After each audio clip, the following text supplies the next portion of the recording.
Pour le dernier numéro de l'année 2012, nous avons rencontré Palix, dessinateur bien connu de la province de Quelques Luxembourg, qui histoires nous de famille, explique disons, comment il en est arrivé à faire de la bande par son dessinée recueil, avec son dernier livre, un recueil de qui planches qu'il a sont... réalisé pour le magazine Zatopek. Donc c'est un bouquin, c'est un assez gros tirage et qui est disponible en deux langues, français et néerlandais, et qui est disponible un peu dans toute la francophonie, enfin Suisse, Belgique, Canada, Québec, Luxembourg, France, et dans la partie néerlandophone de la Belgique pour le moment.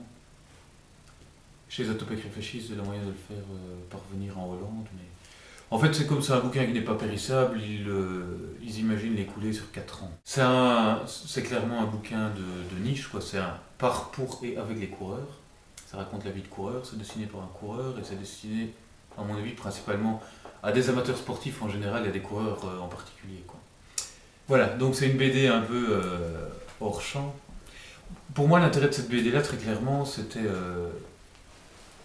de tester, quoi. D'avoir en direct, enfin en direct, plus ou moins en direct, mais parce qu'avec Facebook, on peut en parler après, il y a encore moyen d'avoir beaucoup plus directement des réactions avec les gens et c'est très amusant, très intéressant. Mais c'était retrouver ce qui n'existe plus aujourd'hui vraiment, les magazines BD où on essaye des choses et puis on voit les réactions du public et puis on ajuste en fonction. Donc aujourd'hui, dans la BD, pour faire de la BD, faut être parfait, aller montrer un projet parfait, et si c'est parfait, c'est peut-être signé chez un éditeur. Et si ça se vend, ça continue. Et si ça ne se vend pas, tant pis. Donc, avant d'être parfait, il faut évidemment avoir fait des planches. Et quand Zatopek, quand ils m'ont contacté pour me proposer cette collaboration, de un, ils aiment bien mon dessin, donc il n'y a pas besoin de l'adapter.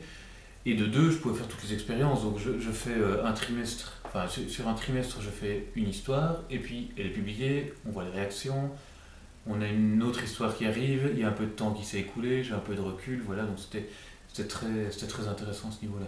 Moi j'ai pris ça vraiment comme une aubaine de le faire, et maintenant, bon, évidemment dans le livre, ça veut dire on sent une évolution sur 3 ans et demi de dessin, ça c'est évident, j'ai jamais fait de BD avant. Mais comme c'était mon objectif, voilà, ça a été... Et le projet actuel, donc c'est quoi? Je suis en train, pour demain, demain c'est le bouclage du prochain magazine Zatopek, et il me reste une case simple à faire et une case compliquée à peaufiner. Donc si tu veux, depuis 3 heures du matin, de 3 heures du matin plus ou moins à 10 heures, j'ai mis en couleur, parce que, enfin je fais tout, hein. Je fais le découpage, donc Gilles il écrit le scénario mais c'est pas très découpé, enfin, il ne précise pas ce qui doit être dans les cases, il met les dialogues mais j'aménage ça vraiment comme je veux. Donc, et puis après, brouillon, dessin définitif. Et puis, comme on peut peut-être le voir là, je vais assez loin dans le travail d'ancrage, donc je mets déjà beaucoup de nuances. Puis après vient la phase de couleur. Puis je scanne, j'intègre les planches dans la planche définitive. On met les bulles et les textes tout à la fin. J'envoie, relecture chez Zatopek, envoie la traductrice, version néerlandaise, et puis envoyer faut être sous tension, quoi. J'aime bien l'idée d'être l'équilibriste sur le fil, il n'y a pas de filet en dessous. S'il y a un filet en dessous, je suis sûr que je vais me laisser tomber. S'il n'y a pas de filet, je peux pas. Ça me plaît. Voilà. J'aime bien ce travail d'équilibriste. J'aime bien l'image aussi du tireur d'élite. C'est quand je travaille au procès, je me vois, on est là, on attend très longtemps, et il y a un moment où il faut tirer, on a une balle, on ne peut pas rater sa cible. C'est un peu la même chose. C'est un peu cette tension que j'ai gardée de l'expérience des procès, que je garde ici dans les dessins. Enfin, quand je passe à mon ancrage, j'ai un crayonné qui n'est pas complètement abouti. En fait, mon crayonné n'est pas juste du repassage, comme on pourrait imaginer. J'ai un crayonné qui n'est pas trop abouti. Il y a encore plein de questions qui restent en suspens et que je dois décider au moment de l'ancrage. Donc il y a une tension permanente pour ne pas... de la même façon que je ne suis pas sur une chaise, je suis sur un siège qui n'est pas... Je suis pas tout à fait assis, j'ai un chevalet qui est sur roulette, tout est sous tension, quoi, tu vois. Ça, je trouve ça intéressant d'avoir... Donc je tiens ma planche, j'ai les pieds qui bloquent les roues. J'aurais pu mettre des freins sur les roues, hein. Non, ça m'intéresse. Et même le matériel de dessin, tout est mis sur des roues, et donc je peux en permanence descendre mon siège ou le monter à souhait pour être à l'endroit où... Tu vois, c'est... Voilà, j'aime être... Voilà, je suis sous tension. Je suis le tireur d'élite où j'essaie d'être l'équilibriste sur le fil, je peux pas tomber. Il y a une différence notable, c'est que si l'équilibriste tombe et qu'il n'y a pas de filet, il risque... Moi, au pire, je risque de devoir recommencer mon dessin. Mais vu que je suis paresseux, ça ne m'intéresse pas tellement, donc j'essaie de ne pas avoir à le recommencer. Comment vous êtes arrivé à devenir illustrateur? Ouais. Enfin, dessinateur, j'ai pas le mot exact. Bah oui, sur le diplôme, j'ai mis illustrateur, je crois. Je viens pas du tout d'un milieu artistique.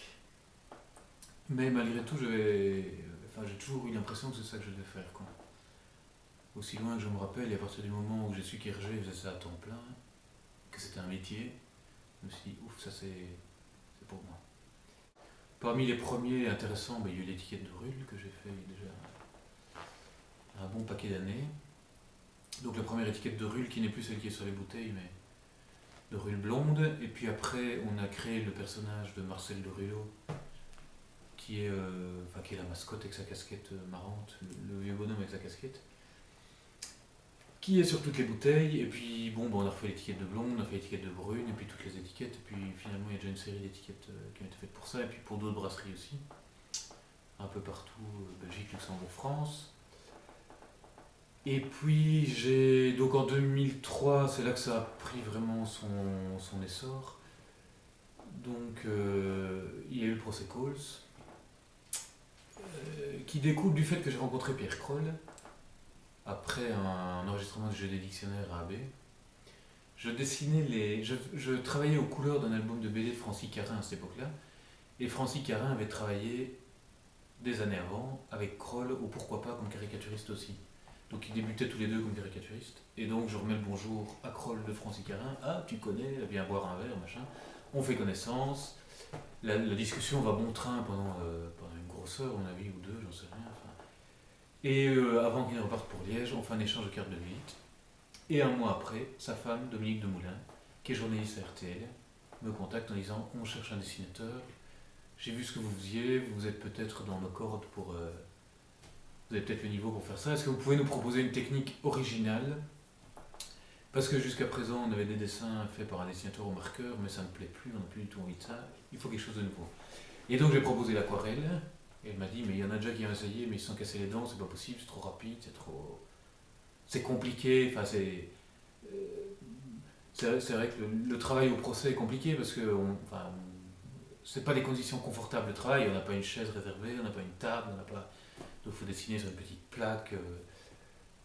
Mais voilà, j'ai relevé le défi, il voulait un truc original. Moi, ça me semblait plus rapide de faire ça à l'aquarelle que de faire au crayon de couleur ou que sais-je. Donc j'étais fait les auditions, ça a marché, j'ai fait le procès Coles. Dans le procès Coles, ils m'ont dit, c'était plus ou moins un test pour trouver quelqu'un pour le procès du trou. Est-ce que ça t'intéresse? D'une part, je me plaisais bien au procès, et d'autre part, Ardon était quand même beaucoup plus près de chez moi que Liège, donc ça m'arrangeait vachement. Et voilà un peu comment j'ai mis le pied à l'étrier des procès. Après le procès, au début du procès du trou, j'ai commencé à travailler aussi pour le Soir Magazine comme illustrateur, où je résumais. Donc ça a duré aussi 5 ans. Je résumais en un dessin l'actualité de la semaine, donc pendant le procès du trou, de l'actualité du trou. Donc ça a duré plus ou moins 5 ans aussi. J'ai arrêté au moment où j'ai commencé pour Zatopek il y a 3 ans et demi. Parce que je ne pouvais pas tout faire, et puis parce que j'avais l'impression d'avoir fait le tour de la question, et que je pense que je n'arriverai jamais à être aussi bon que Kroll, donc autant changer de discipline. En fait, c'est dans les mêmes jours que j'ai négocié le travail avec Zatopek et le premier bouquin d'illustration de la Marquise du Pondois. Donc c'est il y a 3 ans et demi, il est sorti il y a 2 ans, mais ça a mis du temps à cheminer et à sortir de terre. Et puis donc voilà, la Marquise du Pondois est sortie, ça a très bien marché. Donc on a remis le couvert avec... donc c'est toujours Jacques Herbet qui écrit les textes, et on a remis le couvert en publiant le livre sur Hermesinde. Et Hermesinde, comme disait Luxembourgeois, il y aura une suite à ça. On va raconter la vie de Théroigne de Méricourt, qui a été originaire du nord de la province de Luxembourg et qui a été partie prenante et très impliquée dans la Révolution française. Comme on est à la fin de l'année, je vais vous demander de dire vos vœux pour 2013. Ou vos résolutions. Comme vous voulez. Mes résolutions à moi? Résolution, vous avez le choix. Et où? Mais ma résolution, je sais d'ores et déjà que je ne vais pas la tenir, c'est de au moins un jour par semaine ne pas travailler. Mais ça fait au moins 4 ou 5 ans que je me le dis et ça ne marche jamais. Je crois qu'une journée où je ne travaille pas est une journée perdue. Ça m'arrive de ne pas travailler évidemment, mais c'est très rare. Une journée complète sans travailler, rare. Et mes vœux, je vais faire un vœu plus général. Et c'est vis-à-vis de cette foutue crise économique, et franchement, ça serait pas mal si on arrivait à en sortir. Par le haut. C'est-à-dire, pas par une guerre ou par une crise encore empirée, mais si on arrivait à s'en sortir de façon positive. Ce dont je doute un peu, mais après tout, c'est un vœu, on peut faire le vœu qu'on veut. Voilà, bonne année à tout le monde.